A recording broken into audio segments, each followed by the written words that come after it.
우리 하나님 말씀 같이 보시겠습니다. 민수기 35장 1절에서 8절까지 말씀입니다. 제가 한 절 읽고 여러분들이 한 절 읽고 해서 교독하시도록 하겠습니다. 여호와께서 여리고 맞은편 요단 강가 모압 평지에서 모세에게 말씀하여 이르시되 이스라엘 자손에게 명령하여 그들이 받은 기업에서 레위인에게 거주할 성읍들을 주게 하고 너희는 또 그 성읍들을 두르고 있는 초장을 레위인에게 주어서 성읍은 그들의 거처가 되게 하고 초장은 그들의 재산인 가축과 짐승들을 둘 곳이 되게 할 것이라. 너희가 레위인에게 줄 성읍들의 들은 성읍벽에서부터 밖으로 사방 1000규빗이라. 성을 중앙에 두고 성 밖 동쪽으로 2000규빗, 남쪽으로 2000규빗, 서쪽으로 2000규빗, 북쪽으로 2000규빗을 측량할지니 이는 그들의 성읍의 들이며 너희가 레위인들에게 줄 성읍은 살인자들이 피하게 할 성으로 6성읍이요 그 외에 42성읍이라. 너희가 레위인에게 모두 48성읍을 주고 그 초장도 함께 주되 너희가 이스라엘 자손의 소유에서 레위인에게 너희가 성읍을 줄 때에 많이 받은 자에게는 많이 떼어서 주고 적게 받은 자에게는 적게 떼어 줄 것이라. 각기 받은 기업을 따라서 그 성읍들을 레위인에게 줄지니라. 아멘. 하나님 편에 서자 하는 말씀입니다. 여러분, 내가 하나님 편에 서지 않으면 그러면 누구 편에 서게 될까요? 세상에는 두 개밖에 없습니다. 하나님 아니면 사탄입니다. 내가 하나님 편에 서지 아니하면 사탄 편에 서는 것입니다. 나 하나님 믿는데, 예수님 믿는데 그렇게 말할 수 있습니다. 예, 그것도 하나님 편에 서는 것입니다. 그런데 내가 하나님을 믿고 교회 출석한다고 해서 전부 다 하나님 편 되는 것은 아닙니다. 왜냐하면 우리가 아는 것처럼 가룟 유다를 생각해 보십시오. 예수님의 12제자 중에 한 사람이었습니다. 그런데 이 사람도 사탄 편이었죠. 베드로도 마찬가지였습니다. 베드로도 주님과 잘 동행해 가다가 삐끗하니까 사탄의 편에 서지 않습니까? 우리도 그럴 수 있다는 거죠. 그래서 내가 어떻게 하나님 편에 설까 하는 것입니다. 이게 왜 중요하냐 하면 세상과 벗된 것이 하나님과 원수됨을 알지 못하느냐. 하나님 편에 서지 아니하면 세상과 한편 되는 것이고 사탄과 한편 되는 것입니다. 여러분, 하나님 편 되지 아니하시면 하나님과 원수 되는 것입니다. 사람이 하나님과 원수 되어서 어떻게 행복하게 살 수 있겠습니까? 그러므로 하나님과 한편 되는 것이 매우 중요한 것입니다. 하나님께서 약속하신 것들이 성경에 있습니다. 이런 약속입니다. 하나님과 한편 되면 하나님께서 가까이 해 주시겠다는 것입니다. 시편 145편 18절 같이 읽겠습니다. 시작. 여호와께서는 자기에게 간구하는 모든 자, 곧 진실하게 간구하는 모든 자에게 가까이 하시는도다. 아멘. 하나님과 한편 되어진다는 것은 하나님 가까이 가서 하나님께 기도하고 간구하는 것입니다. 하나님을 찾는 것입니다.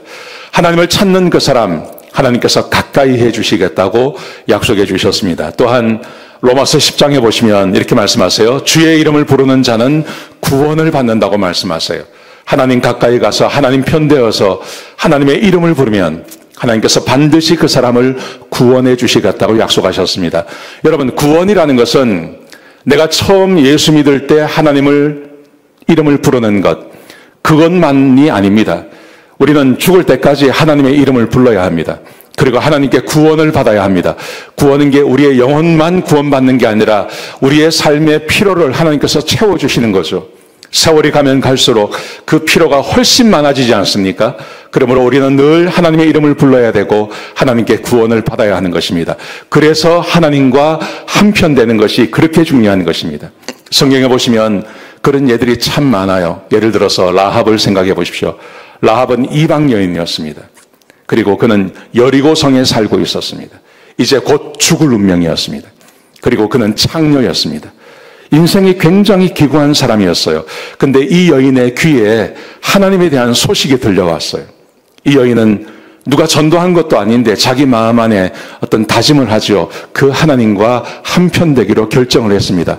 그래서 정탐꾼들이 찾아왔을 때 자기 민족에게 갖다 바치지 않고 그를 고발하지 아니하고 자기 집에 숨겨주지 않습니까? 그리고 이 라합이 하나님과 한편 되어서 그가 구원받는 거예요. 여리고성이 다 망했을 때 그의 집만 살아남고 그의 가족 전체가 살아남게 되는 것입니다. 구원받는 것입니다. 하나님과 한편 되면 구원받습니다. 나만 장군도 마찬가지입니다. 이 나만 장군은 아람의 군대 장관이었어요. 그런데 이 사람은 병이 들었어요. 문둥병이 들었어요. 여러분, 병이라는 것이 사람을 가리지 않습니다. 아무리 높은 지위에 있어도, 아무리 그 전에 건강하고 전장을 누비던 사람이라 하더라도 병은 얼마든지 사람에게 찾아올 수 있는 것입니다. 이 사람이 병들었어요. 그런데 이 사람에게 아주 좋은 기회가 생겼습니다. 자기 집에서 일하는 한 소녀가 있었는데 이 소녀가 유대 소녀였어요. 그 소녀가 엘리사에 대해서 이야기합니다. 그리고 하나님에 대해서 이야기했습니다. 이 사람이 하나님 편에 서기로 작정했습니다. 그리고 엘리사를 찾아갑니다. 엘리사가 이야기하죠. 요단강에 가서 몸을 7번 담그라고 이야기합니다. 하나님 편에 서서 그 말에 순종했습니다. 7번째 나왔을 때 그 몸이 어린 아이처럼 깨끗하게 나음받습니다. 하나님 편에 서면 나음을 받는 것입니다. 니느웨 사람들도 마찬가지예요. 니느웨 사람들은 아수르 사람들입니다. 아수르의 수도입니다. 아수르 사람들은 굉장히 악한 사람들입니다. 얼마나 광폭한지 정복한 그 정복제를 남한하지 않게 합니다. 아주 악한 사람들이었어요. 하나님께서 이 사람들을 멸하기로 결정하셨어요. 그런데 하나님께서 한 번의 기회를 주십니다. 그에게 요나를 보내주십니다. 요나가 하룻길을 다니며 회개하라고 선포했습니다. 그때 왕으로부터 어린아이까지 하나님과 한편 되기로 결정했습니다. 그리고 하나님의 편에 서서 그들이 회개하기 시작했습니다. 그래서 하나님께서 그들을 구원해 주시는 것입니다. 하나님과 한편 되면 하나님께서 구원을 베풀어 주시는 것입니다. 수로보내게 여인도 마찬가지입니다. 이 여인은 이방인이었습니다. 자기 딸이 귀신 들렸어요. 귀신 들린 딸을 보고 있는 그 어머니의 심정이 얼마나 절박하겠습니까? 예수님에 대한 소식을 듣습니다. 그리고 예수님과 한편 되기로 작정합니다. 예수님께서 아주 모질게 말씀하세요. 그런데도 그 예수님을 떠나지 않습니다. 예수님과 한편 되어집니다. 그러자 그의 믿음을 보시고 그 딸의 귀신을 쫓아주시는 거예요. 예수님과 한편 되니 예수님께서 그 병을 고쳐주시는 거예요. 아멘이십니까? 막달라 마리아도 마찬가지입니다. 7 귀신이 들었습니다. 도저히 살 수 없는 사람입니다. 예수님께서 그의 편 되어 주셨습니다. 그리고 예수님께서 그의 귀신을 쫓아주셨습니다. 예수님과 한편 되어서 예수님께서 제자들과 함께 가시는 곳마다 막달라 마리아가 함께 따라다니며 그들을 섬기기 시작했습니다. 예수님과 한편 된 거죠. 주님께서 3일 만에 부활하셨을 때 그 부활한 예수님을 가장 먼저 만난 사람, 그게 바로 막달라 마리아예요. 그에게 구원이 임하게 된 것입니다. 예수님과 한편 되면요, 이렇게 좋은 거예요. 하나님과 한편 된다는 것은 반드시 구원이 우리에게 찾아오는 것을 말씀하시고 계신 것입니다. 여러분, 그러므로 지금 여러분이 어떤 형편에 계십니까? 지금 여러분에게 무슨 문제가 있으십니까? 어떤 문제가 있으십니까? 그 모든 문제를 가지고 하나님과 한편 되시기를 주의 이름으로 축복합니다. 그러하면 주께서 반드시 우리에게 은혜를 베풀어 주시고 구원해 주실 줄로 믿습니다. 아멘. 오늘 본문에 보시면 레위 지파 이야기가 나와요. 레위 지파가 바로 이렇게 구원받은 사람들이에요. 하나님과 한편 되어서 구원받은 사람들의 이야기가 나옵니다. 이 레위 지파 이야기를 가만히 보시면 하나님과 한편 된다는 게 어떤 의미인지를 배우게 되는 것입니다. 자, 오늘 본문에 보시면 레위 지파에 대해서 땅을 나누어 주는 이야기를 해요. 그런데 아주 특이합니다. 왜냐하면 이스라엘 백성들은요, 자기 땅을 자기가 차지해야 되는 거예요. 전쟁을 해서 자기의 땅을 차지해야 되는데, 특별히 하나님께서 이 레위 지파에게는 모든 12지파가 그 땅을 차지한 다음에 일정 부분을 레위인들에게 나누어 주라고 이야기하는 거예요. 물론 레위 지파들이 함께 전쟁을 했습니다. 그런데 전쟁하지 않고 자기들이 살 땅을 이 사람들에게 받는 거예요. 그러니까 이건 굉장한 특권이죠. 자, 이 특권을 한번 보세요. 레위 지파의 특권이 몇 가지가 있습니다. 첫 번째, 하나님께 속한 지파라고 이야기합니다. 여러분, 이스라엘 백성 전체가 하나님께서 택하신 백성들이잖아요. 그런데 하나님께서 그 택하신 백성 가운데 레위 지파를 내 지파다, 내 사람들이다, 이렇게 말씀하시는 겁니다. 이것은 특권 중에 특권을 말하는 겁니다. 보세요. 민수기 3장에 보시면 보라 내가 이스라엘 자손 중에서 레위인을 택하여 이스라엘 자손 중에 태를 열어 태어난 모든 마지들을 대신하게 하였은즉 레위인은 내 것이라. 하나님이 내 것이라 그러세요. 얼마나 놀라운 일입니까? 하나님이 내 것이다 라고 말씀하시면 내가 책임진다는 말입니다. 이 레위 지파가 그렇게 하나님께 중요한 지파인 거예요. 내 거다. 내가 책임진다. 이렇게 말씀하세요. 거기에 그치지 않고 성막과 성전을 섬기는 일을 합니다. 여러분 이게 얼마나 놀라운 거냐면요. 요즘 코스코 가서 고기 가격을 보면요. 고기 못 먹겠더라고요. 얼마나 많이 올랐는지요. 굉장히 올랐어요. 그런데 이게 말입니다. 3,000년 전입니다. 3,000년 전. 3,000년 전, 4,000년 전에 고기를 먹는다는 것은 쉬운 게 아닙니다. 그런데 레위 지파를 생각해 보세요. 하나님께 드려지는 것 중에 일정 부분을 반드시 레위인들에게 주게 돼 있어요. 얼마나 큰 은혜인지 몰라요. 하나님께서 특별히 관리하시는 거예요. 이런 은혜가 레위 지파에게 있는 거예요. 거기다가 성막 주변에 진을 칩니다. 이스라엘 백성들이 광야를 40년 동안 옮겨 다닐 때 각 지파별로 위치하는 곳이 다 달랐어요. 그런데 성막 가장 가까이 하나님께서 임재하시고 하나님께서 함께 하시는 그 성막 바로 옆에 진을 칠 수 있는 것은 레위 지파밖에 없었어요. 얼마나 큰 은혜인지 몰라요. 거기다가 자기들이 차지하지도 않은 땅, 그 모든 땅 가운데 48개의 성읍을 할애받는 거예요. 이것도 큰 은혜죠. 그리고 자기들이 있는 곳 중에 6곳을 구분하여서 도피성을 관리하는 사람으로 만들어줘요. 여러분 이게 무슨 말이냐 하면요. 재판관의 역할도 한다는 거예요. 재판관. 얼마나 파워가 있습니까? 하나님께서 이 모든 것을 레위 지파에게 다 허락해 주신 거예요. 왜 그렇게 하셨을까요? 여러분 이거 아십니까? 레위 지파는 원래 저주의 대상이었어요. 보세요. 창세기 49장에 보시면 야곱이 자기 12아들에게 예언하는 이야기가 나와요. 그런데 그 중에 보시면 시몬과 레위, 시몬 지파, 레위 지파를 말하는 거죠. 거기에 이렇게 말을 합니다. 그들의 칼은 폭력의 도구로다. 그들의 칼은 폭력의 도구로다. 폭력을 아주 잘 쓰는 사람이라는 겁니다. 시몬과 레위가. 자, 그래서 7절 보세요. 그 노여움이 혹독하니 저주를 받을 것이요. 아버지가 아들에게 축복하는데 시몬과 레위는 저주하는 거예요. 야곱이 저주합니다. 분기가 맹렬하니 이 사람들은 분노가 많고 노여움이 많으니 저주를 받을 것이라. 저주받아라. 저주받아라. 아들에게 저주를 이야기합니다. 그 다음에 내가 그들을 야곱 중에서 나누며 이스라엘 중에서 흩으리로다. 이스라엘 중에서 흩어버리겠다고 말씀하세요.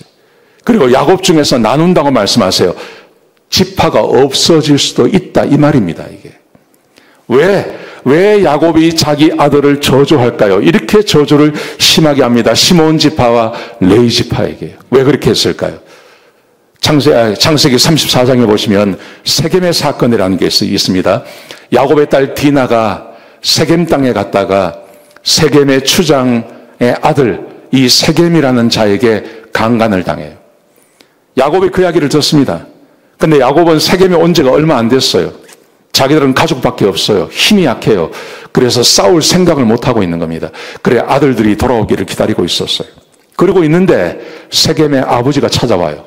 찾아와서 디나를 자기 며느리로 달라고 이야기합니다. 강간한 세겜과 결혼시키자고 이야기해요. 그러자 야곱의 아들들이 이렇게 말을 합니다. 할례받지 아니하면 우리는 결혼할 수 없다고 이야기해요. 할례받으라고 이야기합니다. 그러니까 히위 족속 전체가 할례를 받습니다. 할례받은 지 3일 되었을 때 시몬과 레위가 가서 그 히위 족속 남자들 전체를 다 죽여버리는 거예요. 여러분 근데 할례를 받으라고 할 때 이게 죽이려고 했던 게 아니에요. 진짜 결혼을 하려고 그랬어요. 그런데 시몬과 레위가 화를 참지 못하고 쫓아가서 3일째 고통스러워할 때 싹 죽여버리는 겁니다. 그러자 야곱이 분노한 것입니다. 너희가 한 이 일 때문에 우리 가족이 다 죽을 수 있다. 그래서 분노해서 이 시몬과 이 레위에게 이 저주를 했던 것입니다. 그래서 실제로 성경에 보시면 시몬 지파는 저주대로 되어집니다. 뚜렷한 영토를 받지 못합니다. 그래서 유다 지파에게 흡수가 되옵니다. 12지파에게 땅을 나누어주지 않습니까? 근데 이 시몬 지파에게는요, 뚜렷하게 땅을 얻지 못해요. 그래서 세월이 가면 갈수록 유다 지파에게 흡수되어 버리고 맙니다.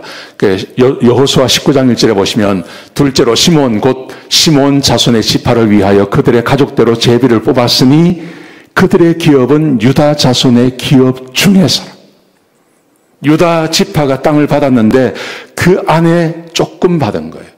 그래서 나중에는요, 이 유다 지파에 속해버려요. 너희가 없어질 거라 그랬잖아요. 근데 시몬 지파는 진짜 그렇게 되는 거예요. 거기다가 숫자가 줄어듭니다. 민수기 1장 처음에 출애굽했을 때는 59,300명이었어요. 40년이 지난 다음에 민수기 26장에서 인구조사해 보니까 22,200명이 된 거예요. 3만 명 이상이 줄어든 거예요. 왜 그랬냐? 많은 학자들이 말하기를 모압 여인들과 간음하는 사건이 있었습니다. 그리고 우상을 숭배하는 사건이 있었습니다. 그래서 하나님께서 연병을 보내십니다. 24,000명을 죽게 만드셨습니다. 그때 이 24,000명 가운데 아마도 시몬 지파가 절대 다수였을 거라고 생각하는 거예요. 그게 아니면 저렇게 줄어들 수가 없다는 거죠. 그래서 시몬 지파는요, 지파들 가운데 지도자가 나오지 않습니다. 유대인 전체 가운데 지도자가 나오지 않습니다. 선지자도 없습니다. 그리고 사사도 나오지 않습니다. 아주 불행합니다. 모세가 죽기 전에 지파별로 축복해주는 이야기가 나와요. 그런데요, 이 시몬 지파는요, 없어요. 거기에 시몬 지파를 축복하는 이야기가 싹 사라져요. 정말 이상해요. 이게 야곱이 이야기한 대로, 저주한 대로 그대로 시몬의 지파 가운데 이루어지는 거예요. 근데 레위 지파는 왜 그럴까요? 레위 지파는 똑같이 저주를 받았는데 레위 지파는 왜 하나님께서 축복해 주시고 그들을 특별하게 대하냐 하는 거죠. 그 이유는 우리가 알고 있는 대로 금송아지 사건 때문에 그렇습니다. 우리가 알고 있는 대로 이스라엘 백성들이 출애굽해서 시내산으로 오지 않습니까? 그래서 모세가 시내산에 가서 하나님을 만나고 하나님의 말씀을 받는 그 시간이 있었어요. 40일 동안 모세가 산에서 내려오지 않습니다. 이스라엘 백성들이 생각하기에 모세가 죽었다고 생각한 겁니다. 그래서 우리를 다시 인도해서 애굽으로 데려갈 신을 만들어 달라 그러죠. 그때 아론이 금송아지를 만들어내지 않습니까? 그 금송아지를 만들고 섬기고 할 때 그때 하나님께서 모세에게 속히 내려가라고 이야기합니다. 내려와 보니까 금송아지 만들어 놓고 거기서 난리를 지르고 있는 겁니다. 이걸 보고 모세가 이렇게 말을 합니다. 이에 모세가 진문에 서서 이르되 누구든지 여호와의 편에 있는 자는 하나님의 편에 있는 자는 내게로 나아오라. 하나님의 편에 있는 사람들, 무슨 말입니까? 이 금송아지를 섬기는 것을 거부하고 금송아지 섬기지 않았던 사람들 나에게 오라고 이야기한 겁니다. 그랬더니 누가 나왔습니까? 레위 자손이 나온 거예요. 무슨 말입니까? 레위 자손은 금송아지 안 섬겼다는 겁니다. 시몬도 섬기고 유다도 섬기고 다 섬겼는데 레위 지파만은 금송아지 섬기지 아니하고 모세가 내려오기를 기다리고 있었던 거예요. 모세가 살아서 내려와서 하나님의 편에 있는 사람들 나에게 나오라. 그러니까 그때 레위 자손들이 모세에게 나간 거예요. 이게 하나님의 편 되었다는 의미입니다. 거기서 그치지 않습니다. 그들은 하나님께 헌신했습니다. 자, 그러자 28절에 보시면 레위 자손이 모세의 말대로 행했습니다. 모세가 다니면서 우상을 섬겼던 사람들 다 죽이라고 이야기했어요. 그랬더니 레위 족속이 가서 사람들을 죽이는 겁니다. 그래서 하나님께 헌신하게 된 거죠. 하나님 말씀에 그대로 행하게 된 것입니다. 그랬더니 보십시오. 그가 오늘 너희에게 복을 내리실 것이다. 비록 저주받았지만 하나님의 편되었고 그리고 하나님께서 말씀하시는 대로 행했기 때문에 하나님께서 너희에게 복을 주실 거다. 그리고 그 복을 레위 족속이 받은 거예요. 그래서 레위 족속이 레위 족속 될 수 있었던 것입니다. 똑같은 저주를 받았어요. 그런데 시몬 지파는 그 저주 가운데 살다가 죽었어요. 다 없어져 버렸어요. 근데 레위 지파는 똑같이 저주받았지만 하나님 편에 있었고 하나님께 헌신했기 때문에 하나님께서 그들에게 복을 내려주셔서 레위인들이 될 수 있었던 것입니다. 저는 지금도 동일하다고 생각합니다. 우리가 지금 이렇게 살고 있지만 우리가 정말 하나님의 은혜 가운데 있기 위해서 우리는 두 가지 해야 됩니다. 하나님의 편 되셔야 됩니다. 그리고 하나님께 헌신하셔야 됩니다. 이 두 가지가 있으면 하나님께서 반드시 우리를 가까이 하셔서 우리가 처해 있는 이 삶에서 우리를 건져주신다고 저는 믿습니다. 아멘, 아멘. 자, 하나님 편 된다는 게 뭘까요? 하나님의 편이 된다는 게 뭘까요? 여러분, 세상을 버리는 겁니까? 하나님 편 되기 위해서 수도원 들어가는 겁니까? 기도원 들어가는 겁니까? 세상의 모든 직업과 이런 것을 다 그만두고 그냥 교회에서 24시간 예배드리고 하는 것입니까? 뭡니까? 아니라는 거예요. 세상을 버리고 단절하고 고립되어서 사는 게 아니라는 말입니다. 하나님 편된다는 말은 무슨 말이냐면 세상의 가치관과 세상의 방식이 아닌 하나님의 뜻과 하나님의 말씀대로 사는 삶을 말하는 거예요. 아멘이십니까? 예. 기도원 들어갈 거 없습니다. 여전히 그 집에 사셔도 됩니다. 그리고 이렇게 예배에 나오시는 것, 이게 하나님의 편 되시는 것입니다. 근데 중요한 것은 예배에 나와도 하나님의 편이 되지 않을 수 있습니다. 시몬 지파 생각해 보세요. 시몬 지파가 함께 살았다니까요. 이스라엘 백성들 가운데 함께 있었어요. 예배에 왜 참석하지 않았겠습니까? 그런데 그 지파 사라져 버렸어요. 근데 하나님 편되어진다는 것은 이 레위 지파처럼 하는 것이죠. 여러분, 세상의 가치관을 버리고 세상의 방식을 버려버리고 하나님의 말씀대로 사는 게 뭘까? 제가 생각해 보다가요, 이런 생각을 해봤습니다. 평범한 미국인의 정체성이라는 게 있어요. 그냥 미국에 사는 일반 사람들이 생각하는 정체성, 가치관이 있어요. 이런 겁니다. 첫 번째, 나는 자유로운 개인이다. 나는 자유로운 개인이다. 여러분, 이 말의 의미를 아십니까? 나는 내 인생의 주인은 나다라는 거예요. 내 인생의 주인은 나야. 내가 원하는 것, 내가 마음껏 하고 살 수 있어. 미국은 그렇지 않습니까? 지금 대부분의 미국인들이 그렇게 생각하고 있습니다. 그래서 열심히 노력하고 열심히 살아가면 내가 원하는 삶을 살 수 있다고 생각합니다. 그래서 열심히 공부하는 겁니다.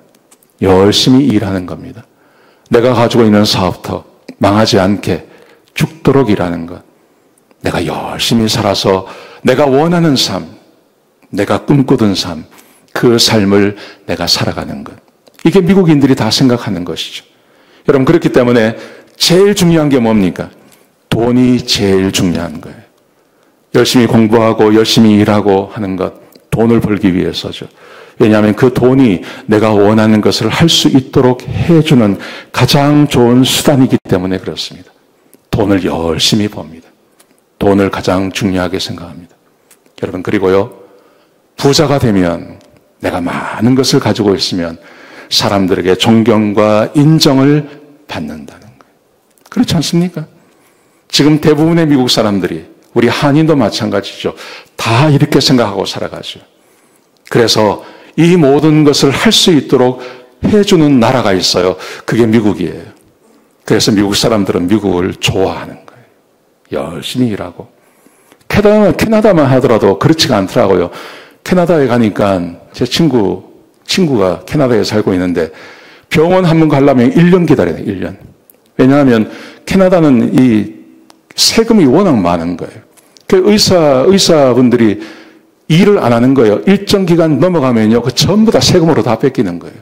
그러니까 조금만 일하는 거죠. 그 병원 가서 한번 진찰 받으려면 1년 기다린다 그러거든요. 근데 미국은 그렇지 않죠. 내가 일하는 것만큼 얼마든지 수업을 얻을 수 있습니다. 그래서 미국이 좋다고 말하는 거예요.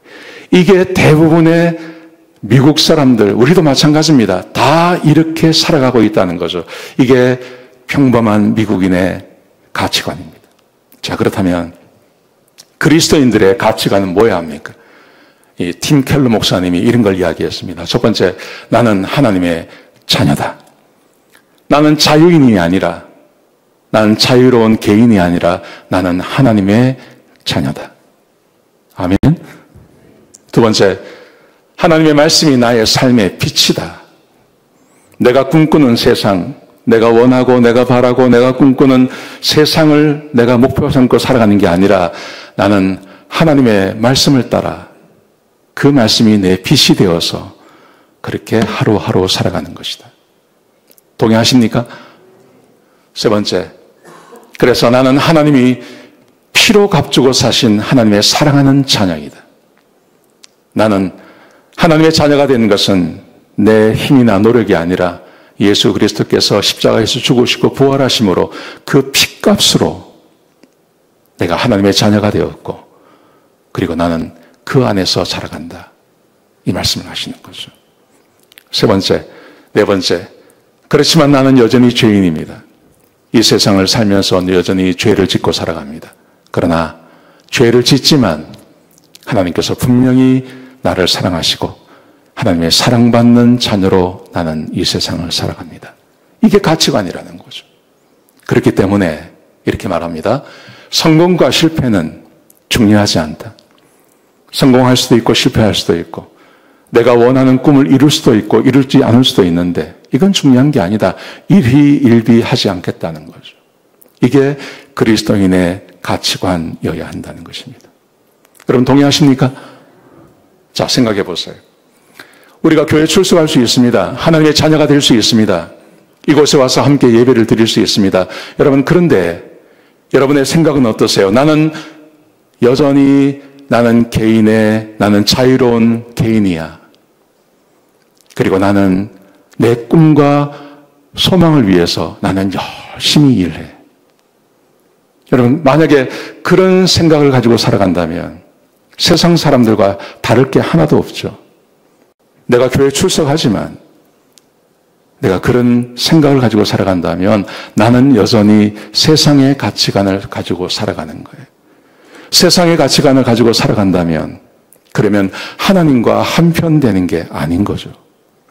하나님과 한편 되어진다는 것은 나는 하나님의 자녀이고 하나님께서 나를 구원해 주셨고 나는 하나님의 사랑받는 자녀이고 그래서 나는 하나님의 말씀을 따라서 하루하루를 살아가는 거지.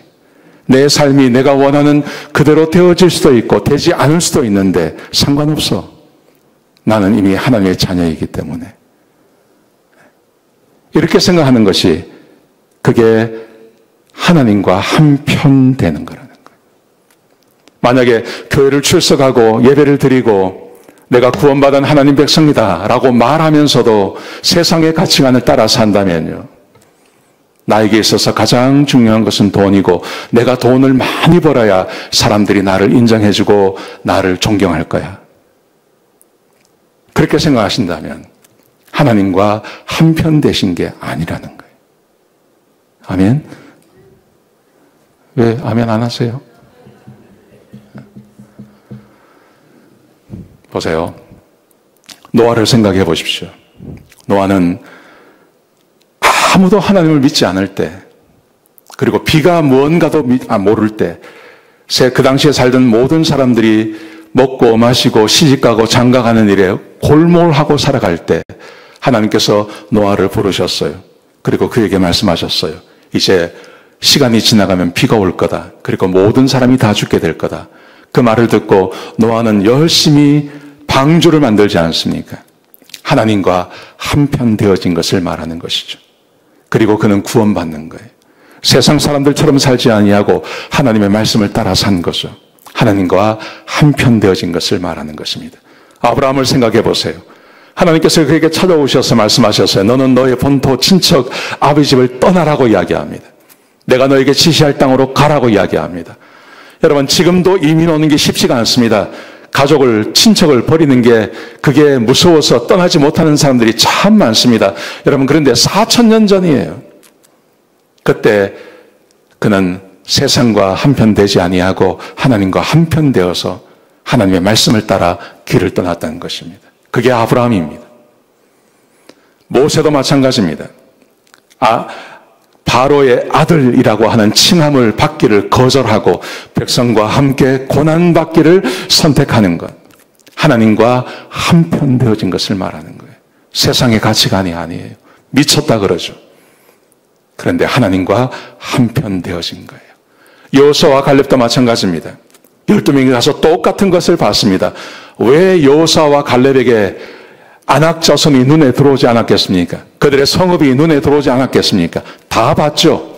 그래서 10명은 눈에 본 대로 이야기하는 겁니다. 우리가 가면 전쟁에서 절대 이기지 못한다고 이야기한 것입니다.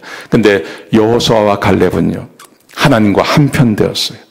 눈에 그게 보이지만, 무섭고 힘들겠다고 생각되어지지만, 하나님과 한편 되면 하나님이 함께 하시면 할 수 있다고 말하는 거예요. 하나님과 한편 되어지신 거예요. 사무엘도 마찬가지입니다. 그 당시 영적으로 얼마나 어두웠습니까?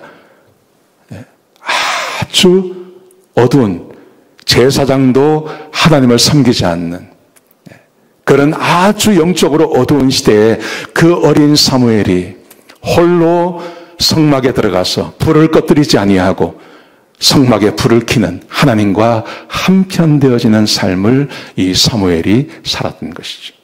마리아도 마찬가지입니다.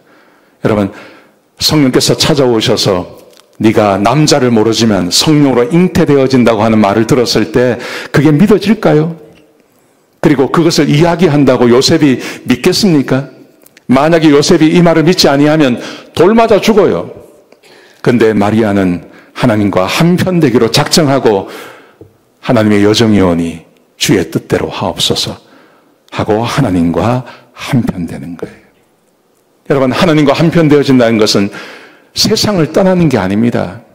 그리고 내가 교회에 출석한다고 해서 하나님과 한편 되는 것은 아닙니다. 내 가치관이 바뀌는 것입니다. 세상의 가치관에서 하나님의 자녀의 가치관으로 바뀌어질 때 그때 내가 하나님과 한편 될 수 있는 거예요. 하나님과 한편 되시기를 주의 이름으로 축복합니다. 두 번째로 하나님께 헌신했어요.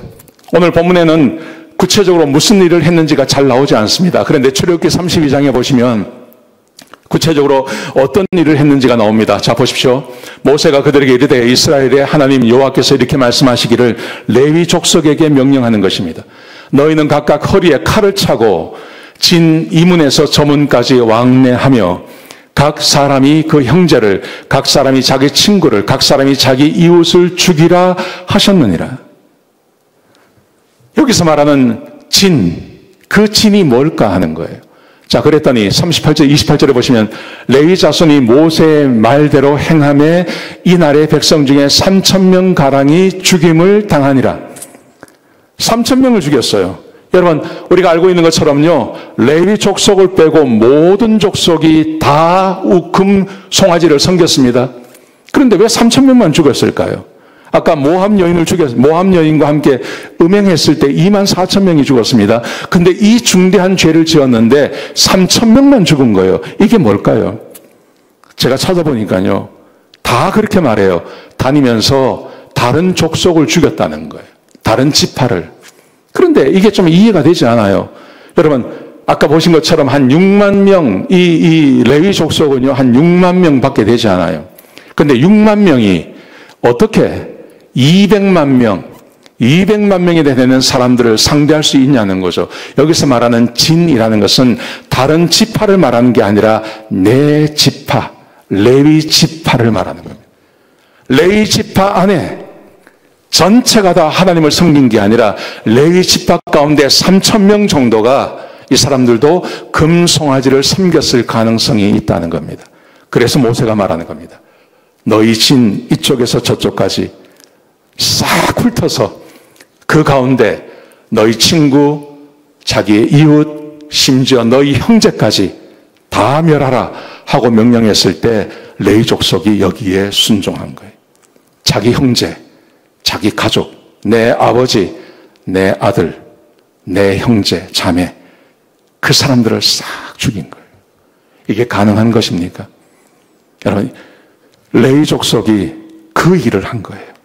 자기 아버지를 죽인 거예요. 자기 아들을 죽인 거예요. 우상숭배했다고요. 하나님께서 말씀하시니 그 말씀에 순종한 거예요. 자, 그랬더니 보세요. 각 사람이 자기의 아들과 자기의 형제를 쳤으니 진짜 자기 아들, 진짜 자기 형제를 죽이는 거예요. 그랬더니 오늘 여호와께 헌신하게 되었느니라. 하나님께 헌신되었다고 말하고 있는 겁니다. 여러분, 이게 왜 헌신입니까? 사람을 죽이는 게 왜 헌신입니까? 헌신이라는 말의 의미를 아십니까? 헌신이라는 것은요, 내 몸을 드리는 것을 헌신이라고 하잖아요. 우리는 그렇게 생각합니다. 근데 헌신의 원래 의미는 하나님을 만족하게 하는 걸 말하는 거예요. 하나님을 만족하게 하는 거예요. 하나님께서 원하시는 게 뭡니까? 이게 제사 용어예요. 하나님께서 원하시는 대로 제사를 드려야 되지, 내가 원하는 대로 제사 드리면 하나님께서 아벨의 제사를 받지 않잖아요. 가인의 제사를 받지 않잖아요.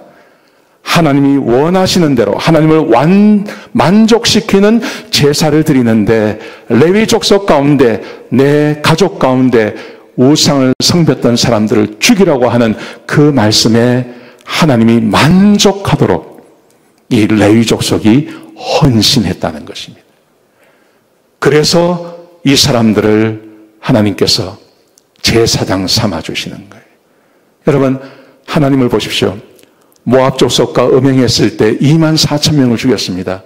이게 하나님이십니다. 엘리야를 보십시오. 갈멜산에서 바알 선지자 450명을 죽입니다. 우리 예수님 보십시오. 성전을 정화하기 위해서 채찍을 드시고 상을 엎어버리십니다. 이게 하나님의 마음인 거예요. 하나님께서 이걸 요구하신 거예요. 레위 족속이 하나님의 마음에 합하도록, 하나님이 만족해 하도록 그렇게 행한 걸 말하는 거예요. 예수 믿고 구원받고 내가 하나님의 자녀가 되었습니다. 내가 하나님 편에 선다고 합니다. 여러분, 하나님께서 우리를 보시면서 내 생각과 내 가치관과 내가 행동하는 것과 내 삶의 모든 것들을 하나님께서 보시면서 나를 만족해 하실까 하는 거예요.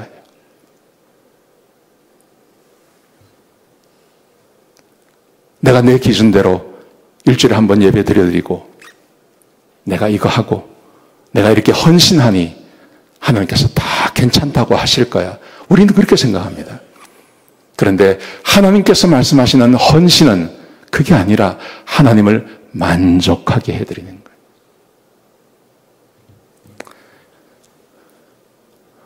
로사리아 버터필드라고 하는 여자분이 계세요. 이 여자분은요, 1962년생이십니다. 시큐러스, 뉴욕에 있는 시라큐스 대학의 영문학과 여성학 교수였어요. 근데 이분은 28살에 공개적으로 자기가 레즈비언이라고 공개한 사람이에요. 이 사람의 인생의 목표가 뭐냐 하면요, 그리스도인과 그리스도교를 박살을 내는 것, 그게 이 사람의 인생 목표였어요. 기독교를 아주 싫어하는 사람이에요. 기독교인을 싫어하는 사람이에요. 그런데 1997년도에 시라큐스 시에 있는 아주 자그마한 신문에다 기독교를 공격하는 글을 실은 거예요. 이게 이슈가 되었습니다. 그러자 켄 스미스라고 하는 목사님이 계십니다. 시라큐스 시에 있는 한 장로교 목사님이세요. 이 목사님이 이 교수님에게 편지를 하나 보냈어요. 그 편지의 내용이 이 여인의 마음을 흔든 거예요. 자기 존재 전체를 흔들어 놓은 거예요. 아주 정중하면서도 이 여인이 가지고 있는 그 기독교를 공격하는 것에 대해서 아주 신랄하게, 정직하지 않다, 이 여인의 정직성을 흔드는 그런 편지를 보냈다 그래요. 처음에는 그 편지를 던져버렸습니다. 근데 자기의 양심이 이 편지를 버릴 수가 없는 거예요. 그래서 편지를 다시 집어들었다 그래요. 공부를 했다 그래요. 그리고 이 목사님을 만났어요. 켄 스미스 목사님을 만났어요. 그리고 2년 동안 목사님, 사모님, 자기 3명이서 서로 대화하고 교제하고 성경을 공부했다 그래요. 예수 믿지 않는 사람이에요. 그러다가 2년 만에 로마서 1장을 읽다가 이분이 하나님을 만난 거예요. 로마서 1장을 읽으니까 동성애가 원죄의 결과라는 것을 알게 된 거예요. 이게 그냥 사람이 해도 되는 것이 아니라 동성애라는 것은 원죄의 결과, 잘못됐습니다. 원죄가 아니라 원죄의 결과라는 것을 알게 된 거예요. 거기다가 자기의 진짜 문제는 동성애에 끌리는 그 마음이 아니라 자기가 인생의 주인 되어서 자기가 하고 싶은 대로 하려고 하는 그 것, 자기에게 생명을 주셨고 자기에게 지혜를 주시고 자기에게 성공을 주셨던 그 하나님을 무시하고 자기가 하고 싶은 대로 하는 그것, 그게 죄라는 것을 로마서 1장을 읽다가 이분이 발견하게 된 거예요. 그래서 이분이 자기 삶을 바꿉니다. 레즈비언을 그만둡니다. 그만두고 목사님을 만나요. 목사님을 만나서 목사님 사모가 되시는 거예요. 그래서 지금 이 사역을 하고 계시는 거예요. 여러분, 헌신이라는 게 뭘까요? 헌신. 헌신이라는 것은요, 내 가치관을 바꾸는 걸 말하는 것입니다. 내 생각을 바꾸는 걸 말하는 것입니다. 우리는 이 세상을 살아가고 있기 때문에 이 세상으로부터 무한대의 가치관과 생각들이 나를 공격해 옵니다. 그게 내 마음 가운데 꽉 차 있는 것입니다. 근데 성경을 읽어 나가다가 하나님의 말씀이 내 가치관과 부딪힐 때, 그때 무엇을 선택하시냐 하는 것이죠. 그때 어떤 것을 선택하고 살아가십니까? 그때 우리는 분명히 내 가치관을 내려놓고 하나님의 말씀을 받아들이고 그 말씀이 새로운 내 가치관이 되도록 하는 것, 이게 그리스도인들이 해야 하는 것입니다. 이게 바로 헌신인 것입니다. 그런데 예수 믿으신 지가 얼마 되셨어요? 20년, 30년, 40년 되셨어요? 그래서 하나님의 말씀이 내 가치관이 되신 게 얼마나 되세요? 하는 거죠. 세상과 만약에 똑같은 가치관을 가지고 있다. 그럼 나는 아무리 예배를 드리고 헌금을 하고 내가 교회에서 뭔가를 헌신을 해도 그것은 한 번도 헌신을 한 게 아니에요. 하나님 편에 선 게 아니에요. 그래서 우리는 하나님의 은혜가 우리 가운데 임하지 않는 겁니다. 하나님의 정말 은혜가 나에게 임하기 위해서 내가 하나님과 한편 되셔야 됩니다. 하나님과 한편 되기 위해서는요, 가치관을 바꿔야 돼요. 그리고 그 가치관뿐만이 아니라 세상이 말하고 있는 그 모든 것들을 하나님의 말씀으로 되짚어보고 하나님의 말씀으로 세상의 가치관을 하나씩 빼내고 그것을 포기하는 작업을 끊임없이 해나가는 것입니다. 그게 바로 헌신인 것입니다. 헌신. 그렇게 할 때 내가 하나님의 편에 서는 것입니다. 일주일 동안 한번 생각해 보세요. 그리고 고민해 보세요. 그리고 내가 진짜 하나님 편에 섰나, 내가 진짜 헌신적인 삶을 사나 한번 생각해 보시는 그런 일주일이 되시기를 주의 이름으로 축복합니다. 아멘.